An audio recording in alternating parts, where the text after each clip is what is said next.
자, 지금부터는 제한 사업이 사례들에 대해서 좀 살펴보도록 하겠습니다. 주민 제한 사업을 우리가 이렇게 오해합니다. 주민 제한 사업은 주민 편의 시설을 설치하는 것이다, 이렇게 생각을 하는데 그것이 아니고요. 바로 주민 제한 사업은 주민 편의 시설보다 더 앞서야 되는 것입니다. 그래서 우리가 살기 좋은 지역을 만들기 위해서는 먼저 첫 번째는 하드웨어적인 어떤 시설들이 필요할 수 있겠죠, 당연히. 그리고 또 하나는 소프트웨어, 소위 프로그램을 만드는 그런 사업도 필요한데, 결국 이 두 가지를 잘하기 위해서는 사람을 만드는 그런 사업을 해야 된다고 저는 생각합니다. 그래서 그렇지만 이제 뭔가 예산이 너무 한쪽으로 편중되는 것은 바람직하지 않겠죠. 그래서 시설과 프로그램 또 사람 만드는 이런 사업이 바로 살기 좋은 그런 지역을 만드는 방식이라고 생각이 되고요. 주민 제한 사업을 유형별로 좀 살펴보면 이렇습니다. 첫 번째는 시설을 설치하거나 개보수하자, 뭐 이런 다양한 시설들에 대해서 개보수하자 또는 설치하자, 이런 사업이 있고요. 둘째는 프로그램성인 공동체 사업이 있습니다. 뭐 캠프, 여행, 뭐 어떤 기업 프로젝트, 뭐 장터라든지 소식지 체험, 봉사, 이런 것들이 다 이제 공동체성 사업이라고 볼 수 있는데요. 이 두 개의 사업을 합치는 것들은 바로 이제 3번으로 표현한 시설과 공동체를 합치는 사업인데요. 가고 싶은 놀이터, 그러면 놀이터의 공간을 이용해서 공동체 사업을 하는 거죠. 하천 살리기도 하천을 살리는 어떤 시설 관점은 아니지만 하천이라는 장소를 다시 재건하면서 이 재건을 통해서 같은 생각을 가지고 있는 주민이 합심해서 활동을 하시는 방식들을 모색할 수 있겠죠. 그래서 이렇게 시설을 활용한 공동체 프로그램이 되게 좀 중요하게 생각될 것 같습니다. 자, 이제 본격적인 좀 사례를 살피겠는데요. 우선 구산동 도서관 말입니다. 구산동이 마을 안에 도서관이 있다 보니까 사실 외부에서 좀 잘 방문하지 않으셨던 분들은 이렇게 대로변에 도서관에 있는 것이 아니니까 내비게이션을 보더라도 사실 길 찾기가 이렇게 썩 쉽지는 않습니다. 그럼에도 불구하고 지역 주민에게는 되게 사랑받는 장소로 되어 있죠.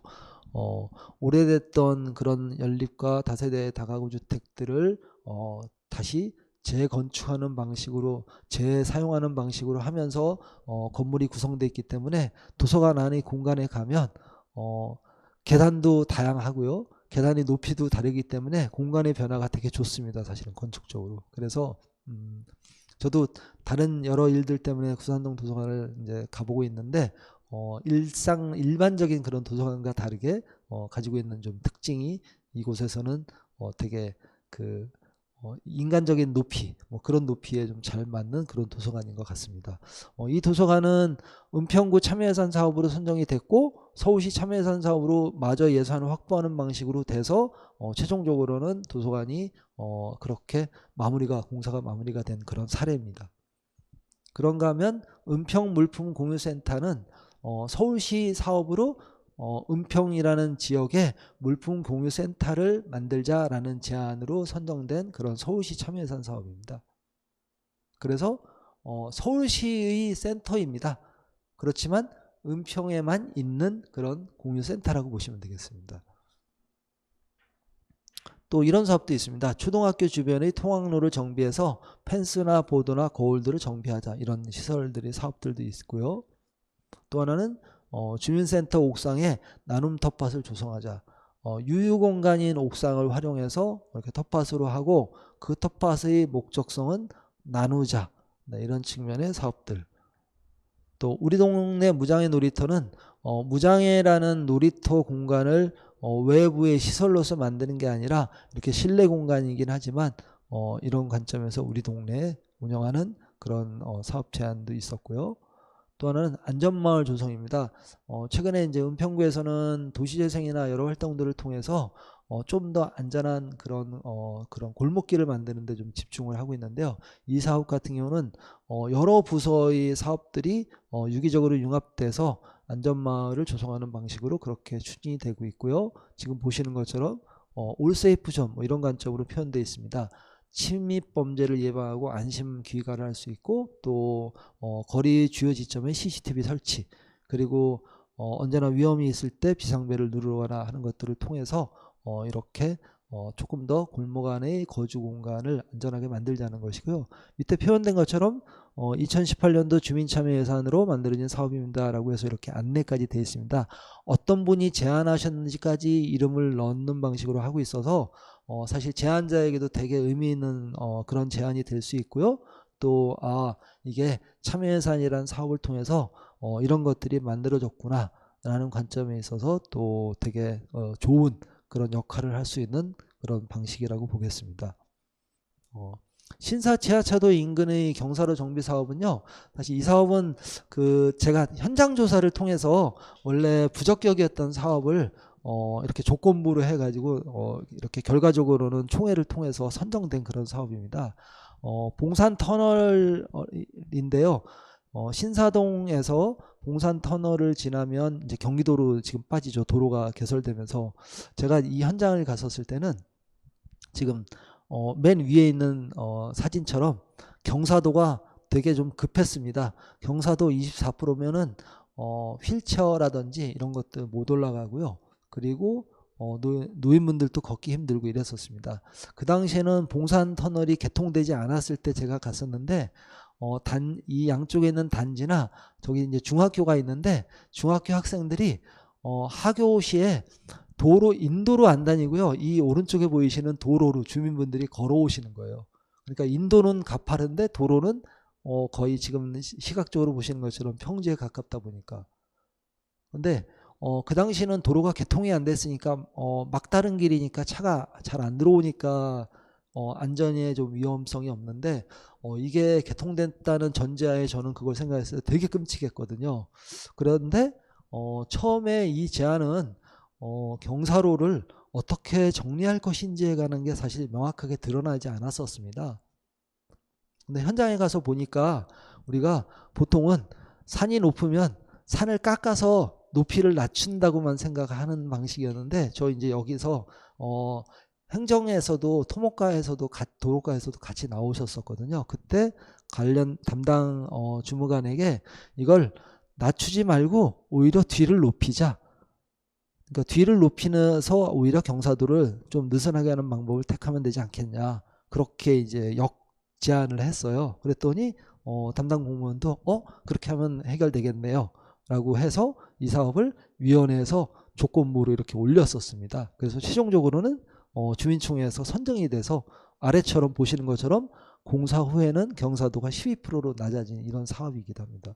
그래서 우리가 어떤 것들은 현장을 통해서 조금 더 내용을 잘 이해하고 하는 것들도 필요합니다. 근데 제안서에 그 내용이 잘 담기지 않으면 사실 현장에 가지 않으면 해결되지 않는 어려움이 있을 수 있으니까 지금 말씀드린 이런 사항들이 제안서에 이렇게 잘 명기되는 것도 저는 좀 필요하다고 생각이 됩니다. 급경사로에 이렇게 안전 펜스를 설치하는 그런 사업들도 좀 있었고요. 또 주민 간 소통을 위해서 숲속 쉼터를 조성한 이런 사업도 있었습니다. 빈 공간에 조금 휴게 공간을 만드는 그런 사업이라고 보시면 되겠습니다. 그런가 하면 인도변에 벤치를 설치해서 조금 중간중간 좀 쉴 수 있는 그런 쉼터를 만드는 이런 제안의 형식도 있었고요. 또 마을버스 정류장을 좀 신설하는 거죠. 사실 은평구는 서울 시내의 시내버스 정류장 관련돼서는 은평구의 소관이 아닙니다. 근데 마을버스와 관련해서는 은평구의 소관이기 때문에 마을버스 정류장이 없는 지점에 마을버스 정류장을 신설하는 주민 욕구가 되게 높았거든요. 그래서 이런 것들이 이렇게 사업화로 진행됐었고, 작년 같은 경우에는 좀 더 대대적으로 은평구 관내의 마을버스와 관련된 좀 그런 개선책을 찾는 방식으로 사업이 진행되기도 했었습니다.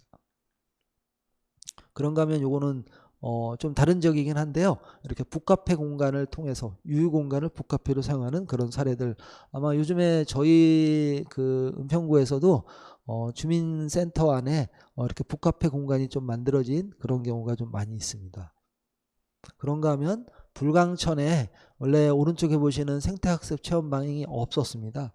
그게 주민 제안 사업으로 통해서 이런 생태학습 체험방을 운영해서 조금 생태학습을 거치는 그런 거점 공간으로 사용하는 그런 사례로 활용이 되고 있습니다.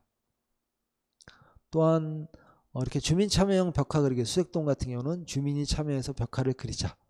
그래서 위원회를 추진하고 봉사자를 모집하고 담장이나 벽화 포인트 어떤 곳에 할지를 선별한 다음에 이렇게 함께 주민이 참여하는 방식의 그런 벽화 그리기를 한 그런 사업들도 있습니다. 지난 시간에 소개해드린 것 같은데요. 주민소통 촉진자 양성 과정입니다. 그래서 2016년부터 2018년까지 연속 제안되고 연속 선정된 그런 사업입니다. 그러니까 참여예산 사업은 단연도 사업이 아니라 단연도 사업이라고 말씀드렸기 때문에 2016년도에도 제안됐고 17년도에도 제안됐고 뭐 이런 거라고 생각하시면 되겠습니다. 어쨌든 이 과정을 통해서 제안이 됐고 그 제안에서 수혜를 받았던 주민들이 교육을 마치고 하나의 동아리를 거쳐서 지금은 지역 내에서 협동조합을 설립하고 되게 열심히 주민 소통과 관련된 촉진에 대해서 활동을 해주고 계십니다. 현재는 은평구뿐만 아니라 다른 지역에 대해서도 굉장히 여러 활동들을 하고 있고 지난 시간에 말씀드린 것처럼 이분들이 활동하는 것들을 다른 자치단체에서는 되게 부러워하고 있습니다. 왜냐하면 주민 안에서 이런 소통자가 있다는 그런 경우는 되게 좀 드문 상황이거든요. 그래서 참여예산 사업이었지만 지금은 은평시민소통 리더 과정이라고 해서 보통 그냥 은소리 이렇게 부릅니다. 오히려 현재는 참여예산 사업을 거쳐서 본 예산에 편성된 방식으로 그렇게 사업이 추진되고 있습니다. 좋은 사업은 참여예산 사업이라는 시범을 거쳐서 행정이 수용을 해서 본 예산에 편성할 수 있는 그런 장점도 있다. 저는 그렇게 생각합니다.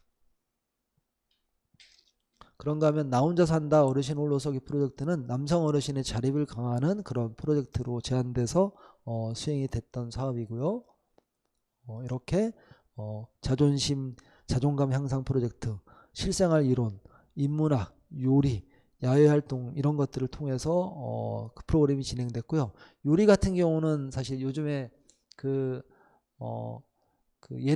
예능 프로그램에 보면 약간 이렇게 요리를 하고 요린이라고 하는 어떤 분들이 참여해서 새로운 요리에 대해서 배우는 그런 과정이 프로그램에 있는데 사실 연세 드신 특히 남성 어르신들 같은 경우는 이게 이제 요리하고 담을 쌓을 수밖에 없는 여건이었기 때문에 되게 중요한 그런 관점의 프로그램이었을 것 같습니다. 그런가 하면 저소득 독거 어르신들의 세탁물에 대해서 세탁 지원을 하는 그런 봉사활동 프로그램도 있었고요. 찾아가는 노노케어 봉사단, 오히려 노인이 노인을 잘한다 그런 관점에서 이렇게 추진된 봉사단이라고 보시면 되겠습니다. 또 저소득 중증 장애인들은 특히 사실 중증 장애인들은 어떤 여행이라는 것들을 꿈꾸기 정말 힘들죠. 산에 가기 힘들고 그렇지만 보행이 편한 이런 분들과 함께 특히 저소득 중증 장애인들에 대해서 함께 여행을 가는 그런 프로그램들은 아마 저분들의 자존감을 높이는 데 되게 일조했을 거라고 생각합니다. 그래서 이런 제안도 있었고요. 또 어린이들을 위한 반나절 놀이터, 특히 더운 여름날 반짝 놀이터죠. 하루나 이틀 동안 운동장 같은 곳에 놀이공간을 만들고 거기서 아이들이 물놀이나 이런 것들을 할 수 있는 그런 놀이터 제안이 있었습니다.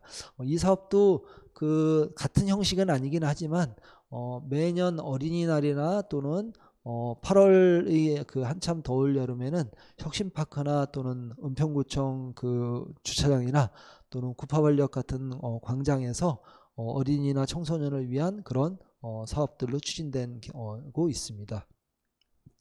그런가 하면 아이들이 행복한 놀이마당은 이런 시설을 만들고 원주민과 타 지역의 이주민이 같이 공존하는 그런 공간으로 부모교육 프로그램을 진행하는 그런 사업으로 추진이 됐습니다.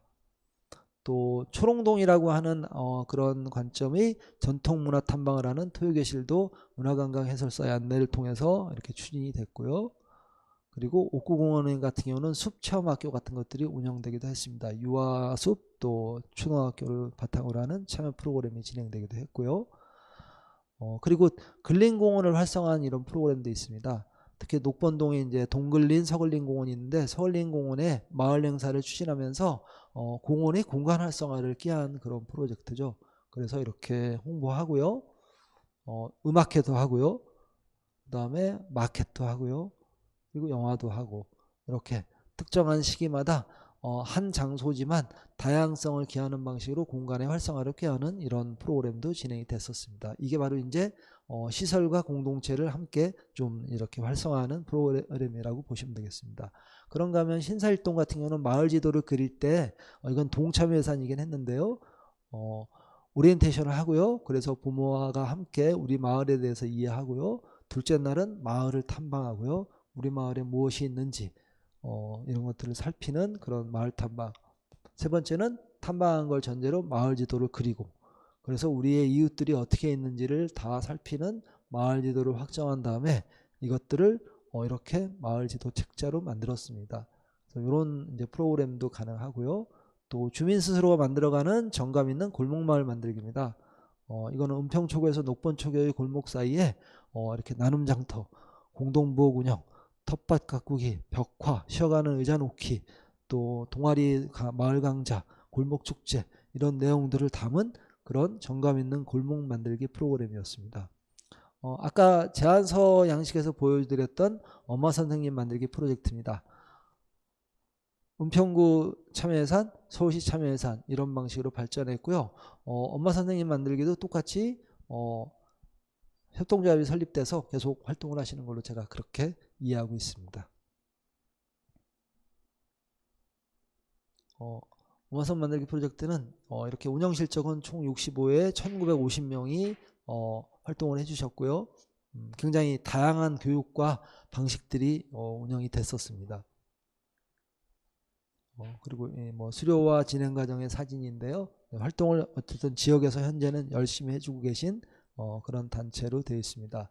그런가 하면 배우를 꿈꾸셨던 분들이 여러 과정의 참여 예산을 통해서 이렇게 성장한 그런 경우도 있습니다.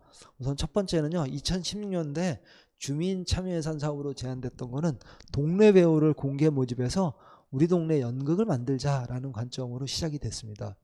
그래서 연극 동아리 같은 것들을 만드는 방식으로 2016년에는 추진이 됐고요. 2016년 이후에 2017년대에는 은평은 봄이다라는 그런 연극을 그렇게 공연을 했습니다. 그리고 2018년도에는 전년도에 했던 본인의 그런 공연뿐만 아니라 은평 관내에 있는 연극 동아리와 연극 단체들과 함께 연극제를 개최하기도 했어요.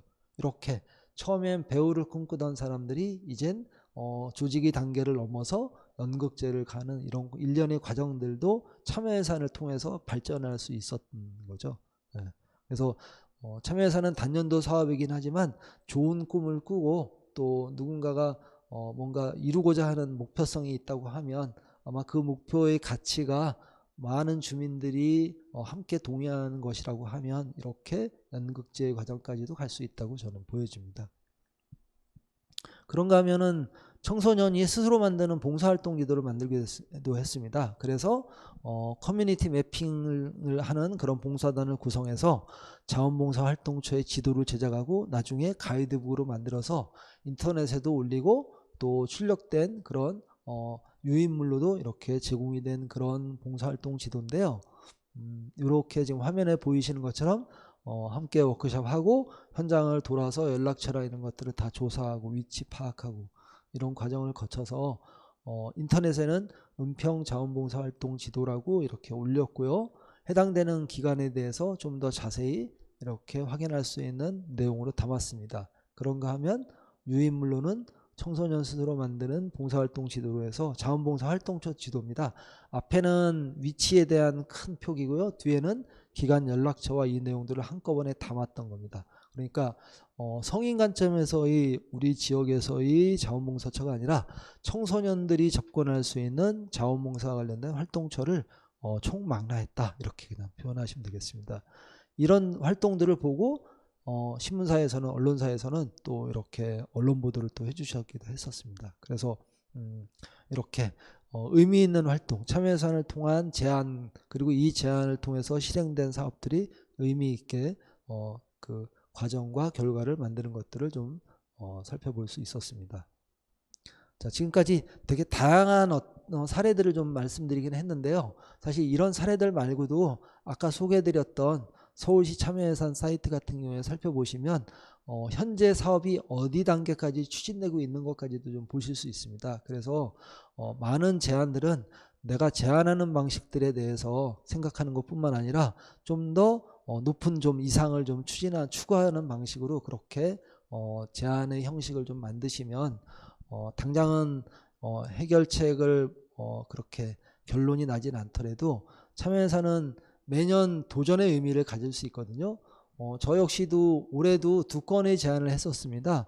근데 이런 제안은 제안 자체도 이제 즐거운 점을 좀 저는 생각해 볼 수 있어요. 그래서 이런 제안들을 통해서 우리 지역의 또 서울의 도시의 결핍들을 좀 찾으시고 그 결핍이 또 나의 활동과 일로 또 만들어져 갈 수 있는 게 가능하다고 하면 그런 방식들을 모색하시면 저는 청년기에 나름 의미 있는 역할로서 좀 중요한 관점이 되지 않을까 싶은 생각을 갖습니다. 설명은 여기까지 좀 마치도록 하고요. 아마 그 질문이 좀 올라온 게 있을 것 같아요. 그래서 잠깐 살펴서 답변 드리도록 하겠습니다. 부적격은 부담스럽다고 말씀하시는군요. 네. 근데 저는 사실 좀 부담스럽긴 한데요. 사실 부적격도 저는 이제 이렇게 보고 있어요. 그 부적격이라고 표현하긴 했지만 어떤 때는 그 부적격의 내용을 살피면 내가 미처 생각하지 못한 것들을 좀 어떤 행정적 논리나 이런 것들을 볼 수 있는 거기 때문에 그걸 통해서 내가 혹시 그 다음에 다른 방식의 제안을 할 때는 그런 여건까지도 좀 살피는 그런 좀 기회는 되는 것 같고요. 사실 그 협치형, 서울시 협치형 같은 경우는 이제 그 행정에 나름 좀 사전에 한번 협의하는 그런 과정은 아니지만 협의를 해보신다든지 이런 것들도 좀 모색을 하는 것 같아요. 그러니까 미리 이런 게 당신 부서에 좀 필요합니까? 라는 그런 문의나 이런 것들을 좀 하는 분들도 좀 있는 것 같더라고요. 그래서 부적격이 사실 그 합당치 않다고 판단하는 거니까 부담스럽긴 한 거는 맞는 말이긴 한데요. 너무 그 글에 매몰되지는 좀 않으시면 좋겠다 싶습니다. 예, 그리고 저도 제안해 본 적이 있는데 쉽지 않더라고요. 네, 맞습니다. 저도 이제 아까 설명해 드린 것처럼 2018년도 또 2019년도 제가 활동하는 방식과 상관없는 그런 제안을 하기도 해서 그런 제안이 되기도 했었는데 올해 같은 경우는 되게 중요한 또 관점의 제안을 했는데 그건 저희가 준비하고 있습니다. 그래서 부적격이 됐어요. 그러니까 준비하고 있다는데 제가 또 어떤 말을 하겠습니까? 그래서 그러면 내가 이런 게 좀 필요하다고 생각되는데 이미 행정도 그런 걸 느꼈구나 라는 거에 좀 위안을 삼았고요. 올해 같은 경우는 작년도 제안 중에 또 하나의 제안은요. 서부권역, 그러니까 우리 은평, 마포 그리고 서대문 권역에 기술원을 설립하는 그런 제안을 했었습니다. 사실 그 제안도 확정이 돼서 그 서울시 그 참여예산 총회에서 확정이 됐었는데 작년 연말에 의회에서 예산을 빵원을 만들어 주셨어요. 그래서 제안은 시민에 의해서 확정이 됐지만 사업을 진행을 하지 못하는 거예요.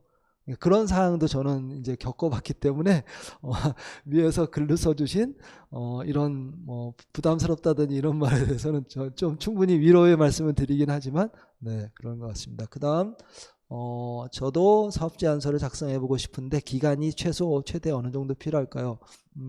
사실 그 목표와 그리고 원인 분석 같은 것들만 좀 고민하시면 저는 길게 잡아 한 일주일 정도만 좀 깊게 고민하셔도 괜찮을 것 같아요. 근데 대신에 평소에 우리 지역이나 또는 우리 사회에 어떤 문제 지점이 있는지 또는 어떤 결핍사항이 있는지를 좀 잘 살펴보시면 좋을 것 같아요. 그래서 그 결핍을 해결하는 방식으로 이렇게 제안이 되면 좋겠다 싶습니다. 네. 그리고 근거 자료를 활용할 수 있는 사이트. 예. 전 꼭 이렇게 제안뿐만 아니라 가끔은 우리 지역이 어떤지 그냥 현황을 살펴보는 측면에서도 이런 사이트들이 좋더라고요. 그리고 의외로 지금 알려드린 그런 사이트 말고도 생활과 관련된 어떤 사이트들도 요즘 많이 있습니다.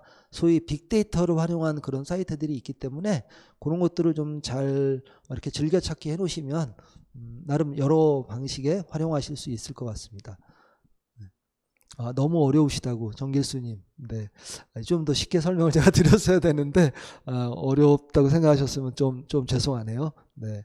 그 다음에 산출 내역 작성할 때 금액들이 너무 적어요. 네, 이게 그 막연하게 적기 때문에 사실 적더라고요. 그러니까 아까 소개해드렸던 그 저소득층 에너지 집수리 봉사단 같은 경우에도요. 처음에는 저조차도 많은 고민을 다 담지 못하다 보니까 예산이 되게 좀 터무니없게 정리된 거예요. 그런데 그 협치형 사업 같은 경우는 행정하고 같이 예산에 대한 제안서를 좀 더 이렇게 풍성하게 만드는 과정을 거치게 되거든요.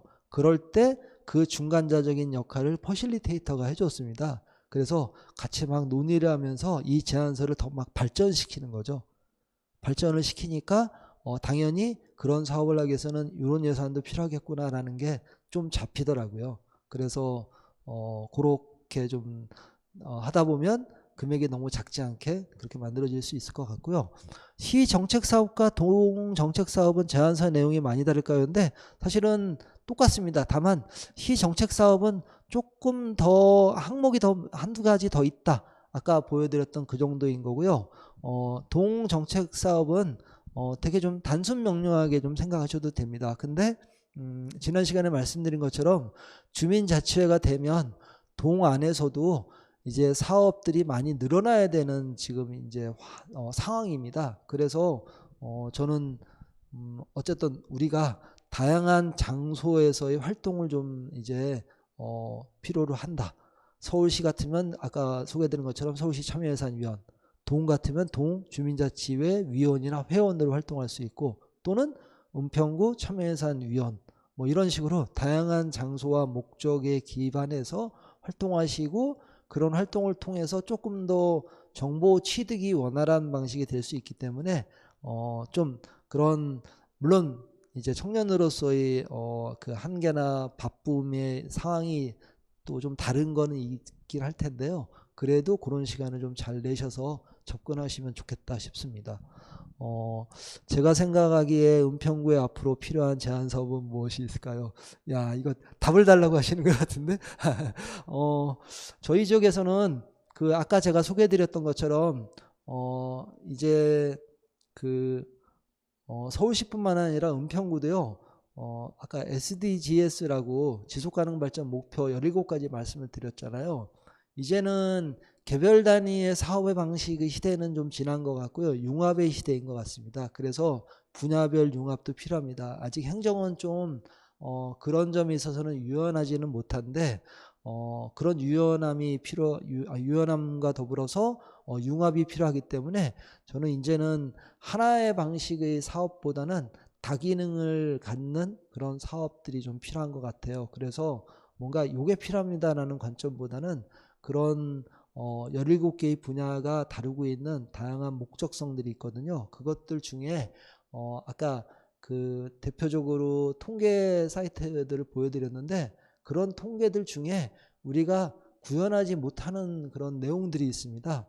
그 내용들이 사업으로 제한되면 이건 행정이 공공이 신경 못 쓰는 분야인 거죠.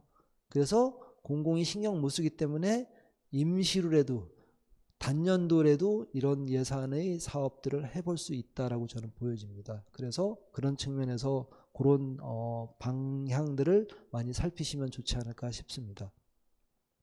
그 다음에 UN 지속가능 발전 목표와 같이 사업 방향성을 잡기 위해 참고하면 좋을 자료도 공감합니다. 사실 저는 이거보다 더 좋은 자료는 없는 것 같아요. 그래서 지속가능 발전 목표와 관련해서는 이게 경제, 사회, 환경, 그리고 제도라는 큰 분야의 4가지 그런 큰 카테고리 성격이 있긴 있는데요. 이것들을 환경이라고 해서 환경만 바라보진 않습니다. 그렇기 때문에 아까 말씀드린 대로 조금 폭넓게 융합적인 사고와 방식들을 고민해 주시는 게 필요해서 UN의 지속가능 발전 목표는 우리나라에서는 KSDGs, 그러니까 한국의 지속가능 발전 목표, 그리고 서울시는 서울시 지속가능 발전 목표 이렇게 삼고 있습니다. 은평구도 지금 지속가능 발전과 관련된 기본 이행 계획을 올해 수립을 하고 있고요. 아마 내년에 위원회가 구성이 될 겁니다. 그러면 그런 것들을 통해서 우리 지역사회의 문제점들을 조금 더 명쾌하게 확인하실 수 있는 그런 자료들이 좀 축적될 겁니다. 그래서 그것들을 참고하시면 사업 방향성 잡는 데 좋으실 것 같고, 그런 것들을 통해서 뭐 꼭 이런 사업 제안서뿐만 아니라 내가 앞으로 이런 소셜 벤처나 여러 측면으로의 활동에 대한 고민도 하실 수 있을 것 같습니다. 구산동 도서관 자주 가셨다고 말씀하시고, 주민 제안으로 만들어진 사업에 불만을 제기하는 주민들은 없었는지 궁금합니다. 이거는 이런 사례가 있었습니다. 그러니까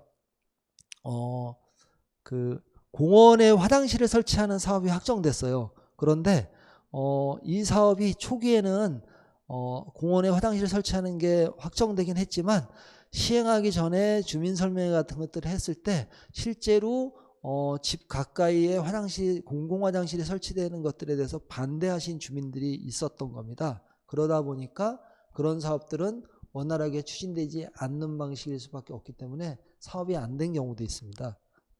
그래서 사실 이제 참외산 사업을 이제 사업이 확정될 당시에 그런 점검까지 못했던 좀 아쉬움이 있는데, 어쨌든 이건 좀 불만의 다른 목소리이죠. 그렇게 좀 보시면 되겠습니다. 그리고 어린이, 청소년, 시니어 지원 프로그램이 많아 보이는데 청년을 위한 프로그램도 있을까요? 제가 따로 청년을 위한 사업 사례는 보여드리지는 않았는데요. 우리 저 불광역 저 6호선 라인에 청년 공간이 만들어진 것들도 사실은 청년 프로그램의 일환으로 그렇게 되어 있습니다. 그래서 요거에 대해서는 제가 좀 고민을 해보긴 했는데요. 이제 지금 제가 은평구 참여 예산이 16억에서 30억으로 늘었다는 말씀을 드렸는데요. 30억 중에 2억이 지금 청소년 의제의 과제로 그렇게 선정이 되어 있습니다. 그래서 여러분들이 좀 목소리를 좀 합리적으로 잘 내셔서, 저는 청년 예산을 은평구 참여 예산 안에서 나름 청년 예산을 일정 정도의 액수라도 좀 확보해서 그런 예산이 합리적으로 쓰일 수 있는 활동들이 구심점이 좀 만들어지시면 오히려 이렇게 청년을 위한 프로그램이 문제가 아니라 청년 사업을 위한 그런 예산을 좀 확보하는 방식으로 추진이 되면 어떨까, 그런 생각이 좀 있었습니다. 그래서 그거는 앞으로도 이제 그런 고민을 당연히 담고 지금 이렇게 6회차 프로그램을 진행하셨을 거라고 생각하기 때문에 좀 그런 고민으로 잘 행정과 협치하시고, 필요하면 저도 또 열심히 하여간 돕도록 하겠습니다. 그래서 그렇게 좀 요거에 대한 거는 좀 답변으로 가름하겠습니다. 제가 답변은 다 해드린 것 같고요. 긴 시간 동안 어쨌든 화면으로 함께 해주시고, 그리고 또 질문 통해서 또 저도 함께 이렇게 소통할 수 있는 그런 시간 허락해 주셔서 감사하고요. 사실 코로나 때문에 이게 온라인 상에서 이렇게 만나 뵐 수밖에 없는데, 저는 지금 이제 카메라 되게 좀 어색하진 않거든요. 요즘에 워낙 한 2년 전부터 계속 이렇게 실내 공간은 아니지만 계속 교육할 때 막 카메라가 항상 있어가지고 저거 하진 않은데, 그래도 또 청년분들 앞에서 이렇게 있으니까 떨리네요. 조금은 더 빨리 코로나가 종식되거나 해서 또 오프라인에서도 좀 편안한 자리에서 또 함께 하실 수 있는 그런 기회나 시간이 만들어지면 좋겠고요. 어쨌든 마지막 화면처럼 열심히 여러분들을 응원할 테니까 어쨌든 가지고 계신 장소에서 능력을 좀 최대한 많이 발현해 주셔가지고 우리 지역과 또 지역사회뿐만 아니라 개인 여러 상황에서 활동을 열심히 해주시기 바랍니다. 모두 또 응원 드리겠습니다. 감사합니다.